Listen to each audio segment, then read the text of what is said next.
Come on come on come on come on come on यार, जल्दी जल्दी। अरे यस, जीत गए, यस।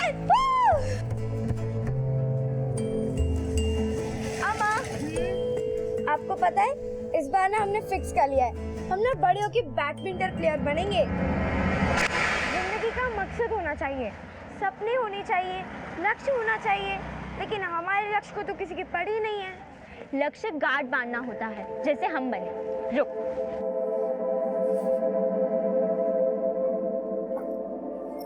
देख हमारा प्लान। 2016 में मैट्रिक, फिर 2018 में HSC, फिर कॉल सेंटर का जॉब और साथ साथ ग्रेजुएशन और सिविल सर्विस का एग्जाम, फिर 2022 में हम IPS ऑफिसर।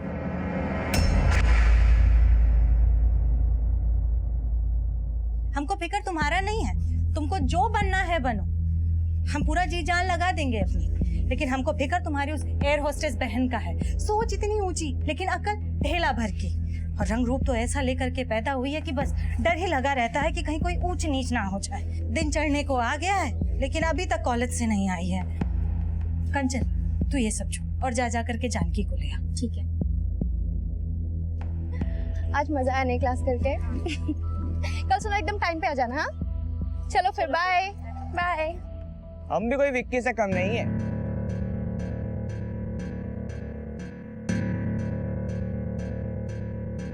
अगर आज तुम इसे बाइक पे बैठा लिए तो 500 हम देंगे, और ना बैठा पाए तो हम तुमसे 500 लेंगे। इस पे चांस तो मानना ही है, लगे हाथ तुमसे भी 500 कमा लेंगे। भैया गोमती नगर चलोगे? अरे कहाँ इतने महंगाई के जमाने में पैसा खर्च करती हो? आओ बैठो पीछे, हम छोड़ देते हैं तुम्हें। नो थैंक्स, हम चले जाएंगे। अरे कहाँ इतना भाव खा रही हो? अभी सिर्फ थप्पड़ मारा है, अगली बार ऐसा किया तो जेल भेज देंगे, समझे? चलो दीदी।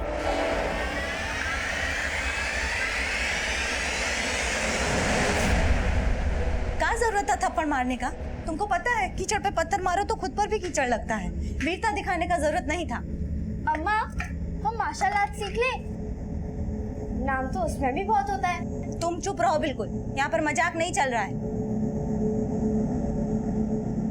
हम सोच लिए हैं कि हमको क्या करना है।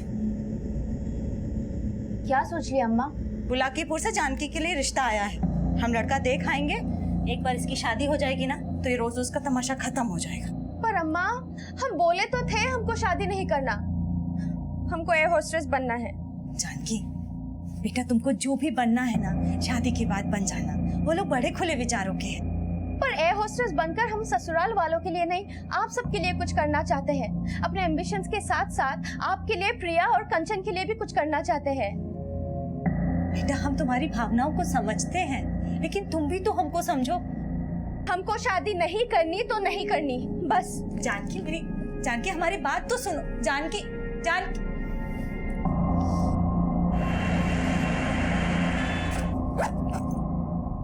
हम खाना बना दिए हैं, तुम लोग खा लेना। हाँ, और ध्यान रखना, हमको सुबह का आते आते 7-8 बज जाएगा।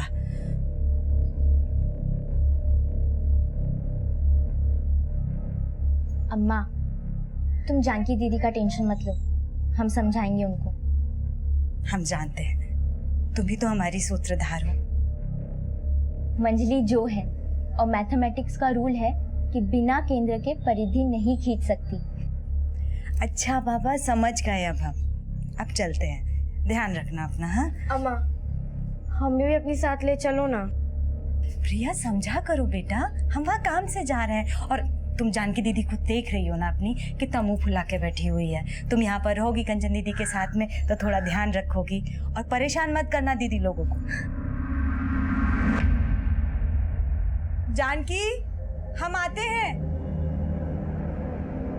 अम्मा, हम हैं ना।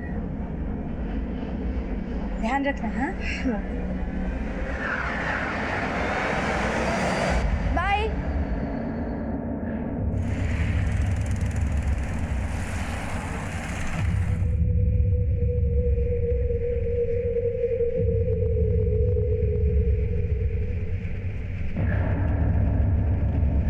बुलाकीपुर से जानकी के लिए रिश्ता आया है, हम लड़का देख आएंगे। एक बार इसकी शादी हो जाएगी ना तो ये रोज उसका तमाशा खत्म हो जाएगा। जानकी बेटा, तुमको जो भी बनना है ना शादी के बाद बन जाना, वो लोग बड़े खुले विचारों के हैं। कहाँ हो अरे हम तो कलकत्ता में ही है बेटा। पापा? कैसे आप? बेटा हम तो अच्छे से हैं, तुम बताओ तुम कैसी हो? नहीं पापा। हेलो पापा, आप कैसे हो? कब आ रहे हो? अरे हेलो पापा, हम कंचन। अरे मुझे बात करनी है तुमसे। अरे नहीं, पहले हमें रुको। अरे बेटा झगड़ो मत, हम सबसे बात करेंगे। अरे ये तो बताओ पहले तुम्हारी अम्मा कहाँ है? अम्मा तो बुलाकीपुर गई हैं, सुबह आएंगी। तुम सब लोग घर में अकेले हो?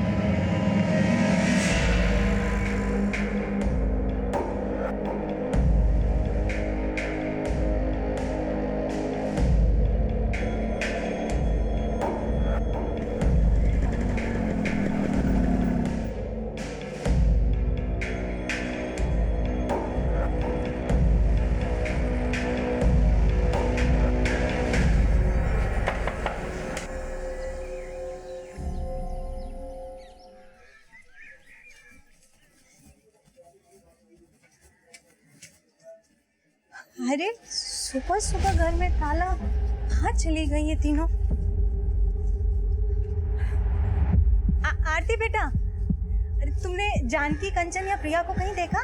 नहीं आंटी, हम तो उनसे सुबह से नहीं मिल रहे। आपके घर पे तो सुबह से ताला लगा हुआ है। आप जिस नंबर पर कॉल करने की कोशिश कर रहे हैं, आप जिस नंबर पर कॉल करने की कोशिश कर रहे हैं वो फिलहाल बंद है।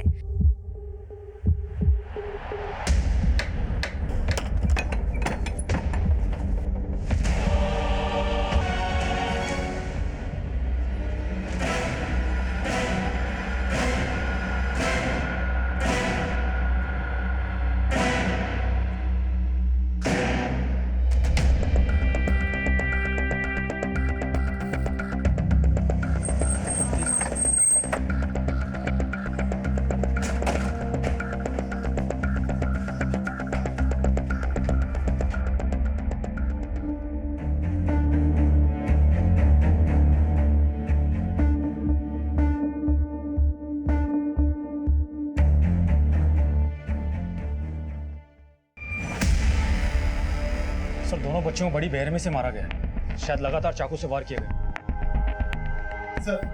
सर ये घर संध्या यादव का है, जिसने पिछले साल वार्ड काउंसिल का चुनाव लड़ा था।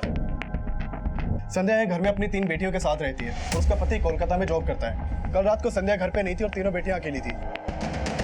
लेकिन अब संध्या कहाँ है और उसकी तीसरी बेटी? सब बच्चियों की लाश देखने के बाद इनकी मां संध्या बेहोश हो गई थी। पड़ोसी उसे हॉस्पिटल लेकर गए हैं।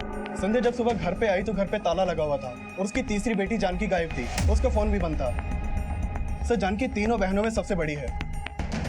पता करवाओ कि इन तीनों लड़कियों की माँ संध्या अब कैसी, और पड़ोसियों से पूछताछ करो क्या किसी के पास संध्या के पति का नंबर है? सर संध्या के पति का नंबर मिल गया है और उससे पड़ोसी ने ऑलरेडी फोन कर दिया है।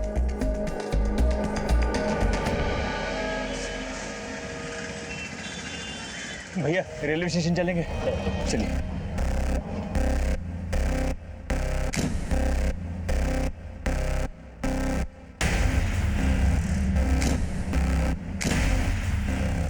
अब साहब बोलना तो नहीं चाहिए, लेकिन प्रिया और कंचन की बड़ी बहन थोड़ा भटक गई थी। मतलब? उसकी कई लड़कों से दोस्ती थी और तो और माँ की गैरहाजिरी में कई लड़कों का आना जाना लगा रहता था।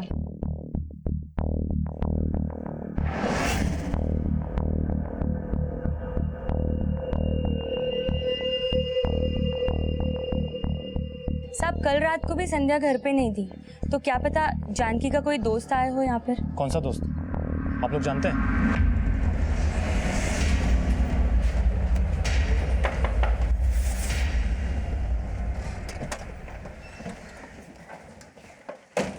अगर जानकी की वाकई किसी लड़के के साथ दोस्ती थी तो ऐसा हो सकता है कि उसकी बहनों ने उसे यहाँ किसी लड़के के साथ देख लिया और कुछ ऐसा हुआ कि दोनों बहनों का मर्डर हो गया। सब जानकी ऐसी नहीं थी जैसा वो लोग बोल रहे। उसको तो खुद लड़का लोग परेशान करता था। उसका किसी लड़के के साथ कोई दोस्ती नहीं था साहब। कौन लड़के छेड़ते थे? कोई एक नहीं था साहब। बेचारी का कॉलेज आना जाना मुश्किल हो रखा था। कल तो जानकी और कंचन का एक लड़के के साथ झगड़ा भी हुआ था। वो लड़का कौन था? ये तो वही लोग जानते थे साहब। आपने कहा कि कुछ लड़के जानकी को परेशान करते थे, फिर भी आप अपनी लड़कियों को अकेला छोड़कर कल रात बाहर चली गई।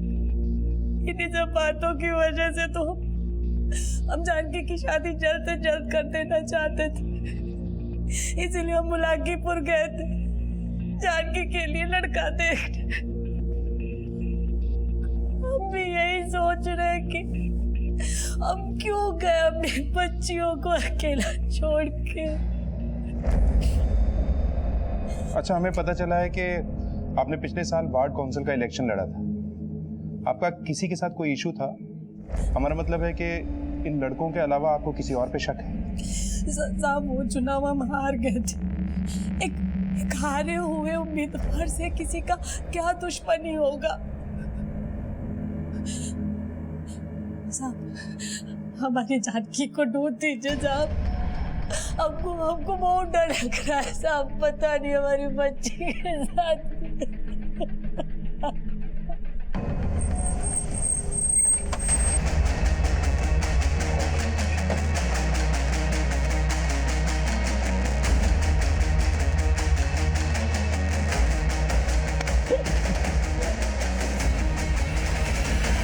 हम लोगों ने कुछ नहीं किया साहब।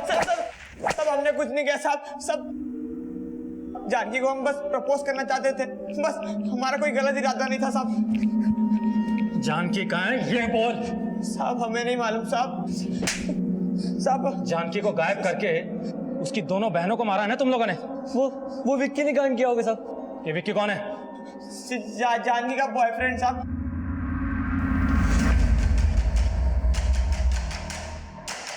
पुलिस अब भी जानकी का पता लगाने में सफल नहीं हो पाई थी। शक के दायरे में आए उन तीनों लड़कों को लगातार रिमांड में लिया जा रहा था और इस बीच जानकी के कॉल रिकॉर्ड सामने आए।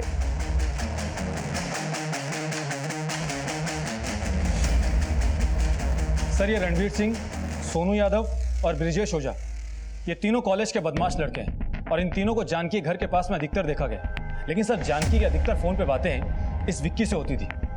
सर, ये विक्की जानकी का बॉयफ्रेंड है। बॉयफ्रेंड? लेकिन जानकी की माँ तो उसके लिए रिश्ता ढूंढ रही थी। हाँ सर, लेकिन सर हत्या वाली रात को विक्की ने जानकी को फोन किया था रात को 11 बजे और उस रात को उसका फोन भी उस एरिया के पास में ही एक्टिव था। लेकिन अब वो गायब है और उसकी फैमिली भी उसके बारे में कुछ नहीं जानती। ये विक्की, हमें इस पे शक है। क्या आप लोग जानते हैं इसे? नहीं साहब, हम इस लड़के को नहीं जानते। लेकिन इस लड़के को हमने 2-3 बार अपने घर के पास जरूर देखा था। लेकिन जानकी की इससे फोन पे बहुत बातें हुआ करती थी। साहब, जानकी को बहुत सारे लड़के फोन करके परेशान करते थे। देखिए, हमने कॉलेज से पता किया है जानकी का इस लड़के के साथ अफेयर था और आप जानकी की शादी कहीं और करवाना चाहती थी। क्या जानकी इस रिश्ते से खुश थी? दरअसल साहब, जानकी एयर होस्टेस बनना चाहती थी। उसका किसी लड़के के साथ कोई चक्कर नहीं था। साहब, ये अफेयर का बातें करके आप हमारी बेटी को बदनाम मत कीजिए। देखिए मिस्टर अजीत, जो हमें पता चला है हम बस उसे कंफर्म कर रहे हैं। वैसे जिस रात ये सब हुआ उस रात आपके नंबर से भी जानकी को कॉल गया था। जी हाँ, हमारा बात हुआ था। कंचन, प्रिया, जानकी सबसे बात हुआ था। लेकिन हमें बिल्कुल भी एहसास नहीं था कि उस रात को उनके साथ इतना बुरा हो जाएगा।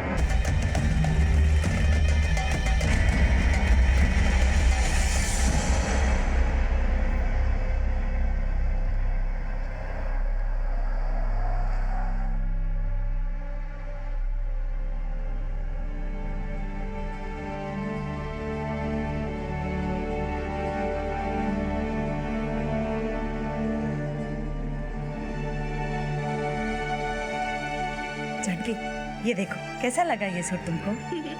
बहुत अच्छा है अम्मा। जब लड़के वाले देखने आएंगे ना तुमको, तो यही सूट पहनना, बहुत अच्छी लगती है। नहीं पहनना हमको कोई सूट वूट, और ना ही शादी करनी है। इस बार ना मैंने पक्का फिक्स कर लिया है, हम बड़े होके बैडमिंटन प्लेयर बनेंगे।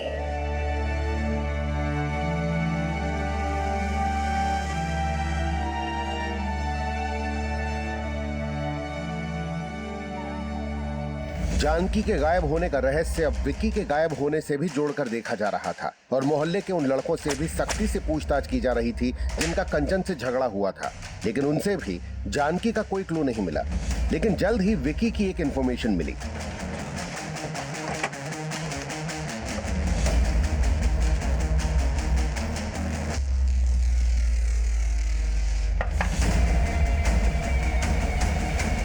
जानकी कहाँ है? सब जानकी हमारे साथ नहीं है। चल थाने चल। जो भी किया है अभी बोल दो, बाद में बहुत तकलीफ होगी। सर हम मानते हैं उस दिन हम जानकी के यहाँ गए थे उससे मिलने, पर सर हमने कुछ नहीं किया। लेकिन इतनी रात को उसके घर करने क्या गए थे? सब जानकी ने ही हमें बुलाया था।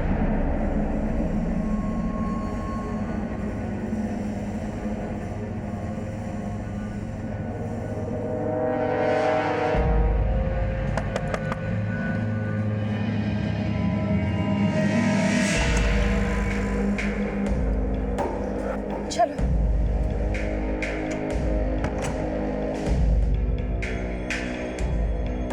विकी, हमें समझ में नहीं आ रहा है कि हम क्या करें। अम्मा सुन ही नहीं रही है, लड़का तक देखने चली गई।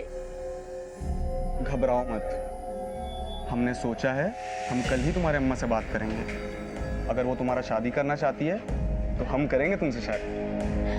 पर हम जब तक एयर होस्टेस नहीं बन जाते हम किसी से शादी नहीं करना चाहते। तुम जैसा चाहती हो वैसा ही होगा, हम पे भरोसा रखो। अब मुस्कुराओ।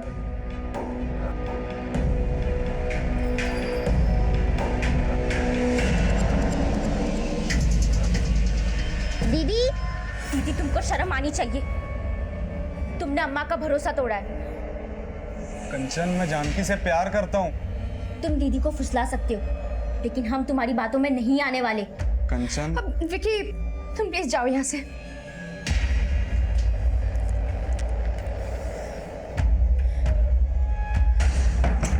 सर उसके बाद हम वहां से चले गए थे, फिर वहां क्या हुआ हमें नहीं पता।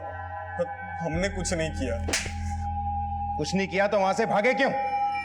अब जब सुबह हमें ये सब का पता चला तो हम बहुत डर गए थे, पर हमने कुछ नहीं किया साहब। ये ऐसे नहीं बोलेगा, उगलवाओ इससे।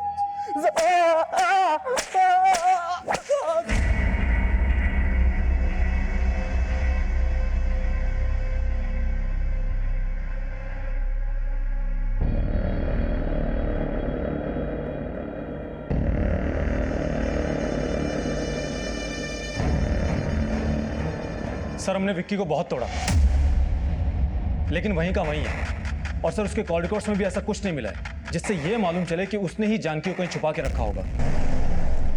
विशाल, ना सोनू, रणवीर और ब्रिजेश ने कुछ उगला, ना ये विक्की कुछ उगल रहा है। लेकिन एक बात हमें शुरू से खटक रही है, इस घर में 2 बच्चियों का रेप हुआ, मर्डर हुआ, तीसरी को शायद अगवा कर लिया गया, पर किसी भी पड़ोसी ने ना कुछ सुना ना कुछ देखा। कोई ना कोई जरूर कुछ ना कुछ छुपा रहा है। विशाल, मुझे लगता है हमें स्निफर डॉग्स की मदद लेनी चाहिए। अपराधी शायद इसी एरिया का है। सर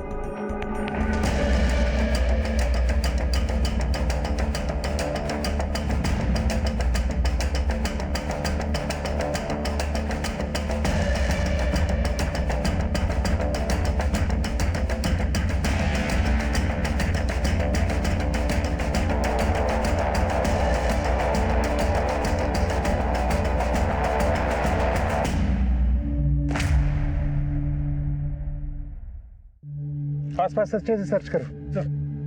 सर इस साड़ी पर तो जरूर प्रिया और कंचन का ही ब्लड है जिसे जलाने की कोशिश की गई है। अगर इस साड़ी पे ब्लड प्रिया और कंचन का है तो इसका मतलब है कि इस मर्डर में कोई लेडी इन्वॉल्व है। मर्डर करते हुए उसका ब्लड इस साड़ी पर आ गया होगा, इसलिए इसे जलाने की कोशिश की गई। मिश्रा, फॉरेंसिक टीम से कहो कि पता करें कि ये ब्लड किसका है।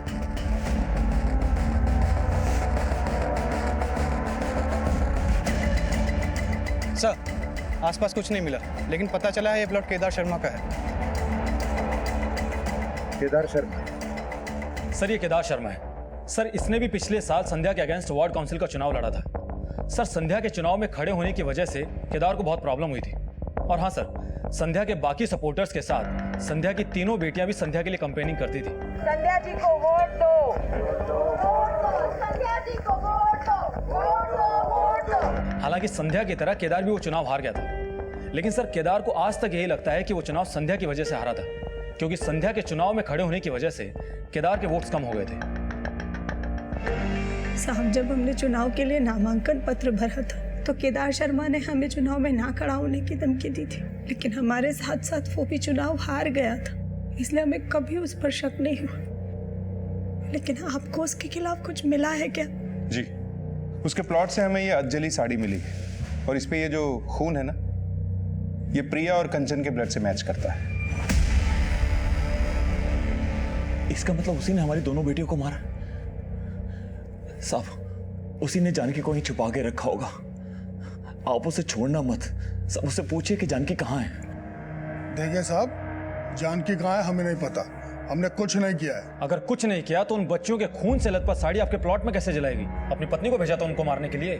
कैसी बात कर रहे हो साहब, हमारा प्लॉट तो खुला है, कोई चार दीवारी भी नहीं है। जरूर कोई फंसाने की कोशिश कर रहा है हमको, इससे हमारा कोई लेना देना नहीं है।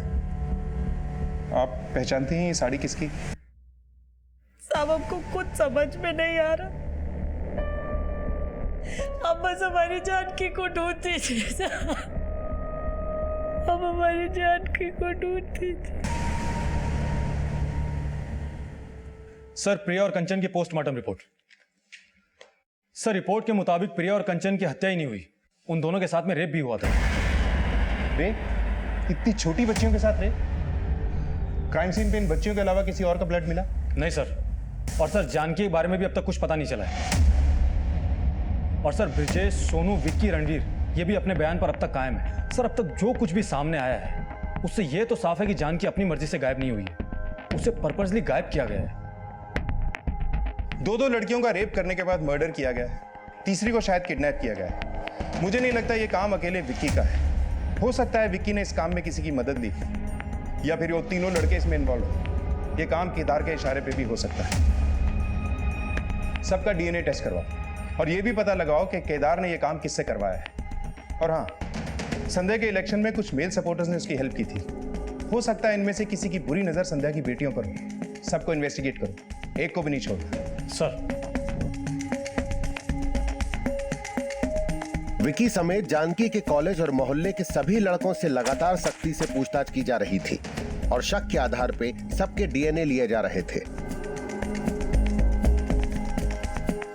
और उन्हें भी शक की नजर से देखा जा रहा था जो वार्ड काउंसिल इलेक्शन में संध्या के लिए कैंपेन कर रहे थे। साहब, संध्या की बेटियों को तो अपनी बेटियों की तरह समझता था मैं। और संध्या जी को? कैसी बातें कर रहे हैं साहब, संध्या जी तो हमारी नेता थी। हम तो चाहते थे कि संध्या जी चुनाव जीते और हमारे क्षेत्र का विकास हो, इसके अलावा कोई सरोकार नहीं था हमारा। लेकिन हम तो कुछ और ही सुने। सर, शायद आपको कोई गलतफहमी हुई है। सच बोलेगा, यही मारना शुरू करूं? बहुत। हम आपको सब सच बताते हैं साहब। हम मानते हैं हमसे गलती हो गई जो हमने संध्या जी पे गलत नजर डाली, लेकिन हमने कभी किसी का कत्ल नहीं किया था।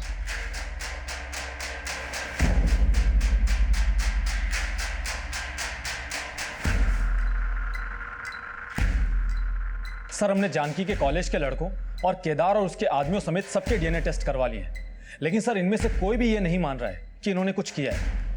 लेकिन मिश्रा, हमारे लिए यह भी जानना जरूरी है कि इनमें या इनके अलावा ऐसा कौन है जिसका कनेक्शन उस साड़ी से है जिसपे प्रिया और कंचन के ब्लड स्टेन मिले।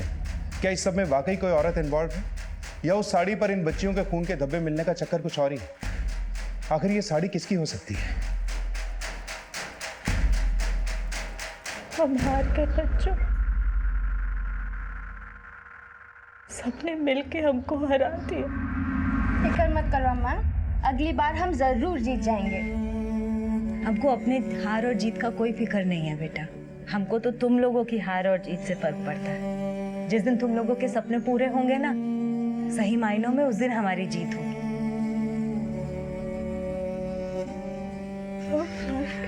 अब तुम्हारे पछताने से हमारी बेटियां वापस नहीं आ जाएंगी। हम उन्हें तुम्हारे भरोसे छोड़कर गए थे और आज तुम्हारी लापरवाही के कारण हमारी बच्चियां। लापरवाही? हमारी लापरवाही? हाँ। दोष सिर्फ हमारा नहीं, आपका भी है। बच्चियों को पैदा करके छोड़ गए थे आप इस नरक में। 2000 रुपए भेजते थे, सोच रहे थे कि बाप होने का फर्ज निभा रहे। कभी जानने की कोशिश की?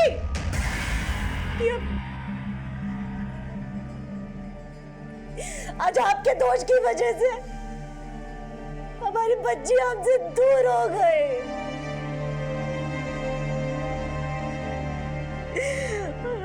हमारी दुनिया लुट गई।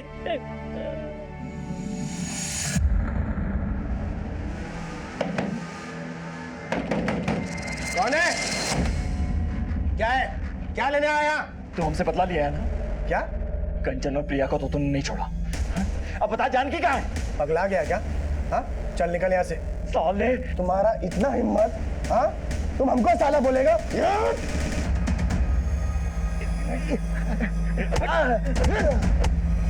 अरे अरे क्या कर रहे हो? लेके जा इसको, वरना साला इसके साथ साथ तुमको भी ना इस मोहल्ले से बाहर भिगवा देंगे, समझी?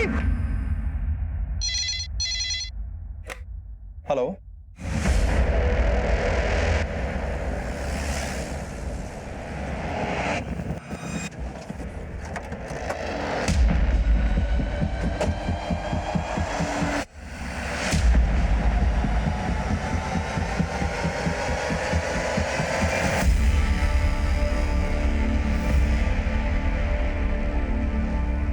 सर जानकी की बॉडी पर एक भी कपड़ा नहीं है, कहीं जानकी के साथ भी तो रेप नहीं किया गया? हो सकता है मिश्रा, ये जगह जानकी के घर से करीब 25-26 किलोमीटर दूर है। प्रिया और कंचन के मर्डर के बाद और इसकी बॉडी को डंप करने के लिए किसी व्हीकल का इस्तेमाल जरूर हुआ होगा। आसपास के एरिया में पूछताछ करो, कोई ना कोई लीड जरूर मिलेगी। और जानकी के घर वालों को इन्फॉर्म कर दो, बॉडी को पोस्टमार्टम के लिए भिजवाओ। सर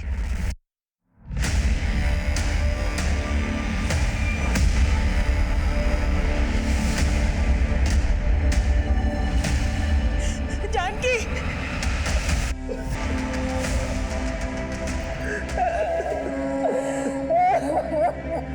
अब हम समुद्र से 35,000 फीट ऊपर उड़ रहे हैं। दीदी, मैंने कुर्सी की पेटी बांध रखी है और प्लेन के उड़ने के बाद आप अपनी पेटी खोल सकते हैं। मैंने पेटी खोल दी। मैंने भी। अरे खोल दी है तो मुझे क्यों देख रहे हो? खिड़की से बाहर देखो, क्या दिख रहा है? ठंडे ठंडे बादल। दिल कर रहा है खिड़की तोड़ के बादल के साथ उड़ूं। अरे अरे ऐसा मत करो, नहीं तो प्लेन क्रैश हो जाएगा। क्या हुआ? प्लेन क्रैश हो गया।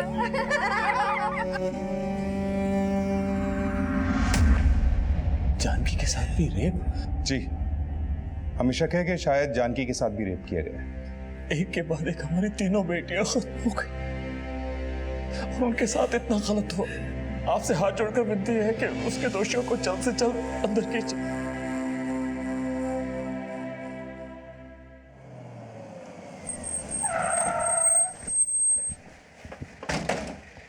सर आपको ऐसा नहीं लगता कि अजीत हमसे कुछ छिपा रहा है? लेकिन ऐसा है क्या जो वो हमसे छुपाएगा?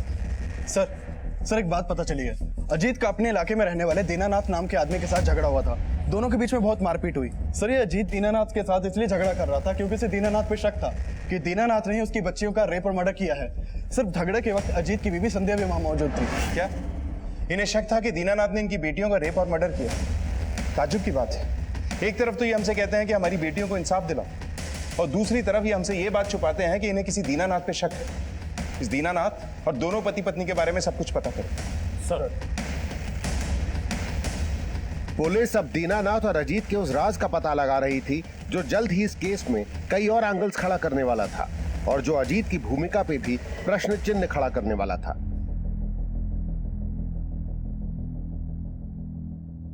थोड़ा दिन में बच्चियों का शव मिल जाएगा। उनका अंतिम संस्कार करके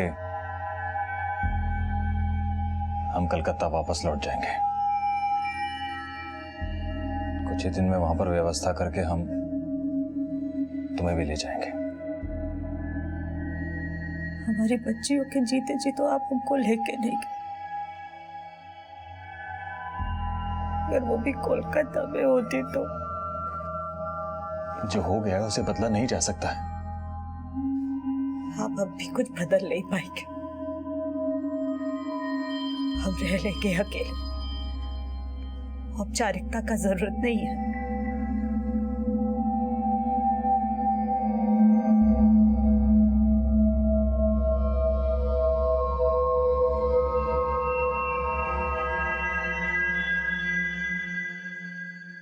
सर संध्या के पति अजीत के बारे में कोलकाता पुलिस ने एक इंफॉर्मेशन दी है। अजीत की कोलकाता में एक और बीवी है। सर अजीत और दीनानाथ के झगड़े की वजह पता चली है।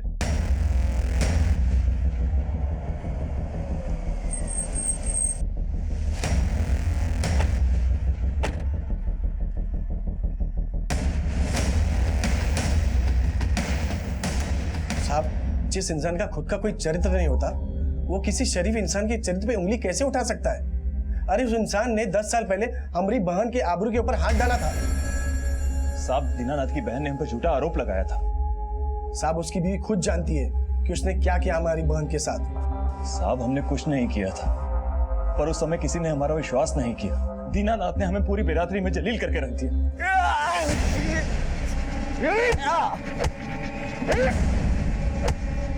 साहब, वो बहुत ताकतवर इंसान है। हम उसके सामने बहुत गिड़गिड़ाए कि भाई हमारे परिवार को यहाँ रहने दो, हम यहाँ से छोड़कर चले जाएंगे।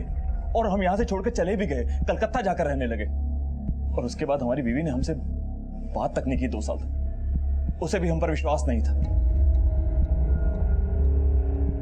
अब जाकर वो थोड़ा पिघली है। तुमने तो उसे अब भी अंधेरे में रखा हुआ है। कोलकाता में दूसरा घर बसाया हुआ है। तो ये भी सच होगा कि दीनानाथ की बहन की आबरू पे हाथ तुम्ही ने डाला होगा और तुम्हें लगा कि 10 साल बाद दीनानाथ ने उसी बात का बदला लिया और तुम हमारे पास इसलिए नहीं आए क्योंकि तुम जानते थे कि तुम पहले भी गलत थे। साहब, अगर हमने कुछ किया होता तो यहाँ के लोग चुप थोड़ी ना रहते। लेकिन हमने तो सुना है कि यहाँ के लोग तुमसे डरते भी हैं। हो सकता है इसलिए चुप बैठे हो। लेकिन हमने कुछ नहीं किया साहब। तुमने कुछ किया है या नहीं किया, ये पता लगाने का काम हमारा है। फिलहाल तो हमें तुम्हारा डीएनए टेस्ट करवाना है। साहब, हम जानते थे अजीत जी गलत है और हमें यह भी आभास हो गया था कि वो कोलकाता जाकर हम सबको भूल गए। हमें ये नहीं पता था कि उन्होंने वहां जाकर अपनी नई दुनिया बसा ली। अब हमें किसी से कोई लेना देना नहीं है सर। अब जब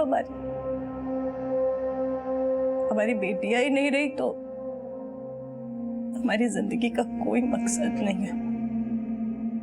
सर, अगर अजीत ने कोलकाता में दूसरी शादी कर रखी थी तो अजीत के पास में अपने बच्चों को मारने का मोटिव जरूर होगा। सर, हो सकता है कि अजीत को इस बात का डर हो कि उसकी दूसरी बीवी को उसकी पहली बीवी के बारे में पता ना चल जाए। और संध्या उस रात को जिंदा इसलिए रह गई क्योंकि वो बुलाकीपुर गई थी। लेकिन सर, हमने अजीत की एलिबाई कंफर्म की। हत्या वाली रात अजीत कोलकाता में ही था और मर्डर कंचन और प्रिया का हुआ था, जबकि जानकी को अगवा किया गया था। सर, ये भी तो हो सकता है कि अजीत की कोई चाल हो ताकि हमारा शक उन लड़कों पे जाए जो उन्हें छेड़ा करते थे। और सर, उस रात को अजीत ने अपने बच्चों को फोन भी किया था।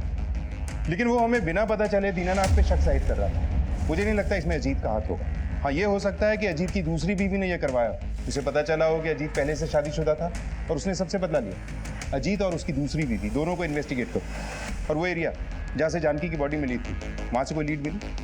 नहीं सर, हमने वहाँ काफी पूछताछ की लेकिन कोई लीड नहीं मिली। ठीक है, वो एरिया और संध्या के घर का एरिया दोनों का डंप डाटा चेक करो।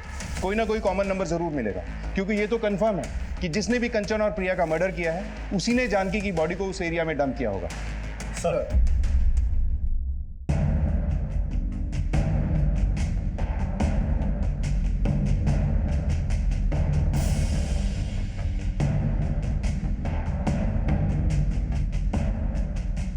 संध्या की तीनों बेटियों समेत क्या वाकई कोशिश संध्या को मारने की भी हुई थी, या हत्यारे का मकसद सिर्फ उसकी बेटियों को छीन लेना था? इस केस में लगातार कई थ्योरी सामने आ रही थी और इस बीच जानकी की पोस्टमार्टम रिपोर्ट सामने आई। सर, जानकी की पोस्टमार्टम रिपोर्ट। सर, जानकी का मर्डर कंचन और प्रिया के मर्डर के 4 दिन बाद हुआ था और जानकी के साथ मर्डर से पहले रेप भी किया गया था। सर, ये अजीत की दूसरी बीवी कामिनी है। सर, हत्या वाली रात को ये कोलकाता में ही थी। मैंने इसके कॉल रिकॉर्ड्स मंगवाए हैं, शायद कुछ लीड मिले। और अजीत के बारे में कुछ पता चला? नहीं सर, और हम लोग डंप डेटा भी स्टडी कर रहे हैं और अब तक जितने भी डीएनए टेस्ट करवाए हैं उनकी रिपोर्ट्स भी 5 से 6 दिन के बाद आनी शुरू हो जाएगी। लेकिन डीएनए रिपोर्ट आने तक का अभी हम इंतजार नहीं कर सकते। अब तक जितने भी सस्पेक्ट हमारे सामने आए हैं सबको रिविजिट करो। दोनों क्राइम सीन्स का डंप डेटा चेक करो। हो सकता है कोई ऐसा क्लू मिले जो हमें असली अपराधी तक ले जाए। पुलिस अब हर सस्पेक्ट को नए सिरे से इन्वेस्टिगेट कर रही थी और हर बारीक से बारीक चीज को फिर से टटोला जा रहा था। और इस बार ऐसी बात सामने आई जिसने फिर से पुलिस की थ्योरी बदल दी। सर, हत्या वाली रात को ये रामकुमार बुलाकीपुर में था जहां संध्या गई थी। ये रामकुमार संध्या का सपोर्टर है ना, जो उसके लिए कैंपेनिंग कर रहा था? हाँ सर। तो फिर ये वहां संध्या के साथ क्या कर रहा था? संध्या जी बुलाकीपुर में जो लड़का देखने गई थी जानकी के लिए, उस लड़के के बारे में हमने ही बताया था। लेकिन आप संध्या जी के साथ लड़के वालों के नहीं गए? मैं गया था साहब, बस थोड़ी देरी से पहुंचा था, बाद में मिला था मैं संध्या जी को। संध्या जी लड़के वालों के यहाँ से 7 बजे निकली थी और बुलाकीपुर में अपनी सहेली के घर 11 बजे पहुंची, और ये 7 से 11 बजे तक आप दोनों साथ में थे, ये हमने पता कर लिया। और जिस तरह से आप लोग मिल रहे थे उससे हमें यह भी पता लग गया है कि आपका अफेयर चल रहा था संध्या जी के साथ। ये तो सीसीटीवी दिखा दे कि आप और संध्या जी कहाँ गए थे बुलाकीपुर में। साहब, माना कि हमारा पति हमेशा से बेवफा था, लेकिन हमने उसके साथ बेवफाई करने की कभी सोची भी नहीं। बस राजकुमार जी से विचार मिल गए तो हमें लगा कि हमें कोई संभालने वाला मिल गया। और आपकी बेटियों को आपके इस अफेयर के बारे में पता लग गया था, इसलिए आपने अपनी बेटियों को। साहब, बेटियां थी वो हमारी, जान से ज्यादा चाहते थे हम उनको, और आप हम पर इतना घटिया आरोप लगा रहे। हमारा विश्वास कीजिए साहब, हमारा और संध्या जी के संबंध का उनकी लड़कियों की हत्याओं से कोई लेना देना नहीं है। सर, राम कुमार से मुलाकात कैसे हुई आपकी? हमने चुनाव लड़ा था, उसमें उन्होंने हमारा बहुत सहयोग किया था, तो बस वहीं पर मुलाकात हुई थी। सर, संध्या की बेटियों का मर्डर ही नहीं, उनके साथ में रेप भी हुआ है। आपको क्या लगता है, क्या संध्या किसी भी वजह से अपनी बच्चों के साथ में ऐसा करवा सकती है? हो सकता है इसमें राम कुमार का कोई मकसद हो। लेकिन सर, राम कुमार के खिलाफ तो कुछ नहीं मिला अभी तक। ईशा, ये राम कुमार भी शादीशुदा है ना? हाँ सर।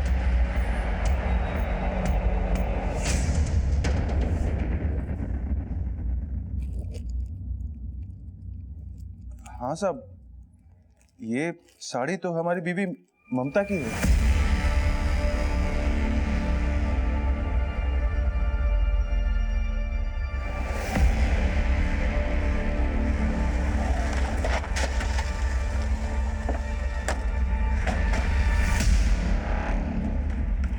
कहाँ लेके जा रहे हैं हमको? छोड़िए हमको, छोड़िए।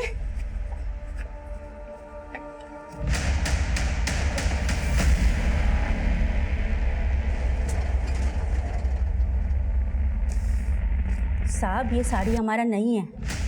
जरूर हमारा पति उस औरत के चक्कर में हमें फंसाना चाहता है। हमने कुछ नहीं किया साहब।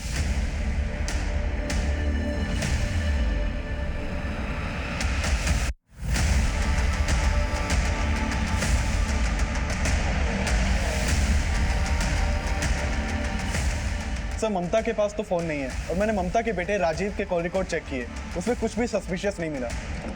सर, हमने दोनों क्राइम सीन्स के डंप डेटा टैली किए और उसमें एक नंबर ऐसा मिला है जो दोनों क्राइम सीन्स पे एक्टिव था। सर, वो नंबर हिस्ट्री शीटर झूलन का है। सर, फिलहाल इसका नंबर बंद आ रहा है। झूलन? मतलब ये कांड जिस किसी ने भी करवाया है, ये झूलन हमें उसके बारे में बता सकता है। पता करो ये कहाँ, उठवाओ इसे। सर। हेलो।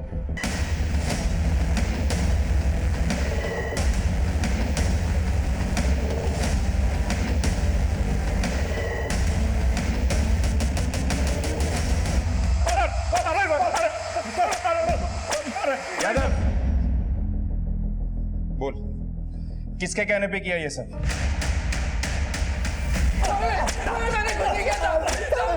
मैंने कुछ नहीं किया साहब, हमको मम्मी बोली थी ये सब करने को। हाँ, हम मारे उस संध्या की बेटियों को। सिर्फ मारा ही नहीं, उनका रेप भी करवाया।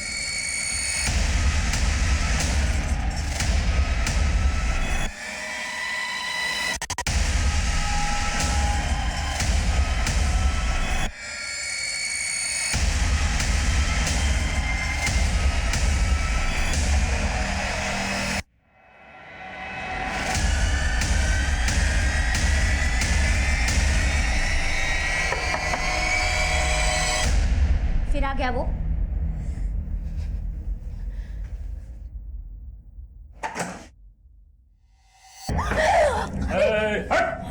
अपनी जगह खड़ा हो।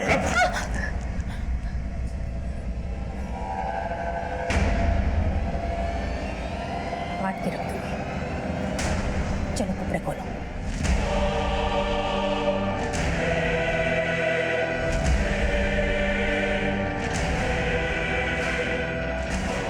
रुक। जब तक तुम मुझे बाकी के पैसे नहीं दे देती ना, तब तक इसका मर्डर नहीं होगा, समझ गई? और अगर तुम लोगों ने पैसे देने से मना किया तब मैं इसे छोड़ दूंगा। पुलिस के पास। साहब मैं फिर उस लड़की को अपने साथ ले गया था और अपने अड्डे पे बांध के रखा था। साहब उन लोगों ने जब मुझे बाकी के पैसे दे दिए, साड़ी पे खून लग गया था, इसीलिए उसे जलाया। हाँ, झूलन जानकी को लेकर गया था और अगर उसका बॉडी मिल जाता तो हम न फंसे, इसलिए हमने जानबूझकर वो साड़ी केदार की जमीन पर जलाया ताकि उसका बॉडी आपको मिले और शक केदार पर ही जाए। कैसी औरत हो तुम? सिर्फ संध्या से बदला लेने के लिए तुम इस हद तक गिर गई कि उन 3 मासूमों को। हाँ, हम किए हैं सब, चाहे हमको जिंदगी भर यहाँ सड़ना पड़े, लेकिन हमको एक तसल्ली है कि चैन तो संध्या को भी नहीं मिलेगा।